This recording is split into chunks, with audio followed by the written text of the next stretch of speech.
Exam आए हुआ कुछ इंपॉर्टेंट क्वेश्चन का सॉल्यूशन करेंगे। उससे पहले दोस्त आपको एक मस्त शायरी सुनाते हैं कि ताकते रहते तुमको शाम सवेरे, नैनों में बसे हैं जैसे नैन ये तेरे, तेरे मस्त मस्त दो नैन, हिमांशु कुमार का दिल का ले गए चैन।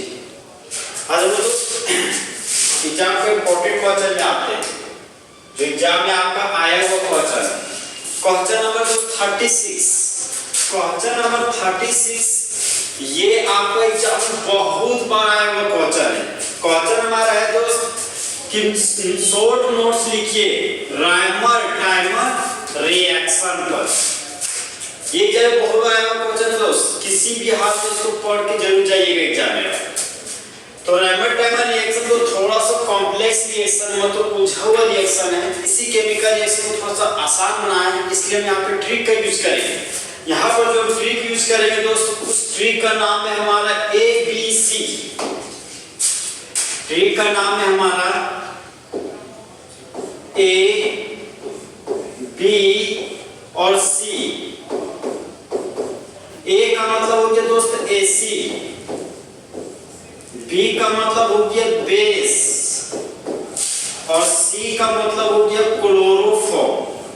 क्लोरोफॉर्म हम लोग जानते दोस्त, क्लोरोफॉर्म पुराना जमाना में जब कोई चोर किसी घर में चोरी करने जाता था तो इसी क्लोरोफॉर्म को सुंघा देता था और वो आदमी क्या होता था, बेहोश। अभी AC हम लोग जानते हैं, एसिड के रूप में हम लोग दो कंपोनेंट को यहाँ लेंगे।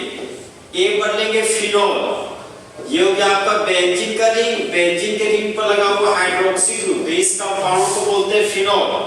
फिनोल के जलीय घोल को हम लोग कार्बोनिक एसिड कहते हैं। फिनोल हमारा दोस्त एसिड है, तो एक बार एसिड के रूप में फिनोल लेंगे और एक बार एसिड के रूप में हाइड्रोजन फ्लोराइड लेंगे।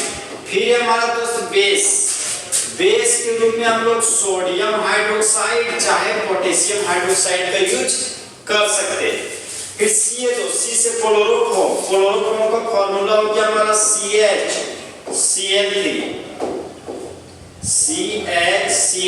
ठीक है दोस्तों। रिएक्शन में सबसे पहले हम आगे जाएंगे फिर हम पीछे जाएंगे।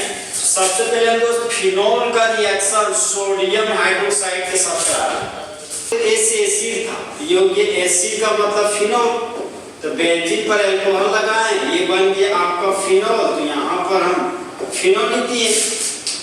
फिर B था, यहाँ पर देख सकते हैं आप B का मतलब बेस, B का मतलब बेस, और बेस मतलब तो सोडियम हाइड्रोक्साइड, तो यहाँ पर दोस्त बेस के रूप में सोडियम हाइड्रोक्साइड ले लेंगे।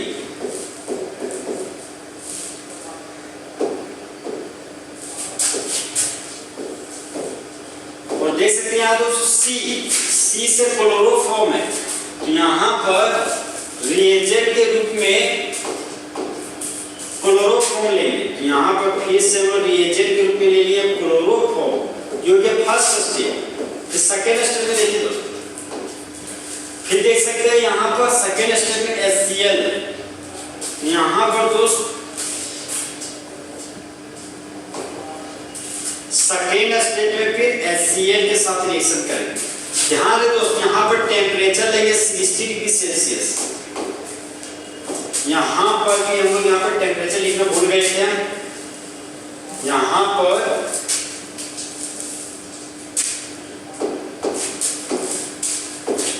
पर टेम्परेचर होगा आपका 60 डिग्री सेल्सियस। अब देखिए दोस्तों, इस केमिकल रिएक्शन को कुछ इस तरीके से पढ़ेंगे कि जब फिनोल का रिएक्शन क्लोरोफॉर्म और सोडियम हाइड्रोक्साइड के साथ करते हैं 60 डिग्री सेल्सियस टेम्परेचर पर, फिर सेकेंड स्टेप में हाइड्रोजन क्लोराइड के साथ रिएक्शन करते हैं, तब मेन प्रोडक्ट के रूप में ऑर्थो सेलिसाइलडिहाइड बनता है। ये हो गया आपका दोस्त ऑर्थो सेलिसाइलडिहाइड।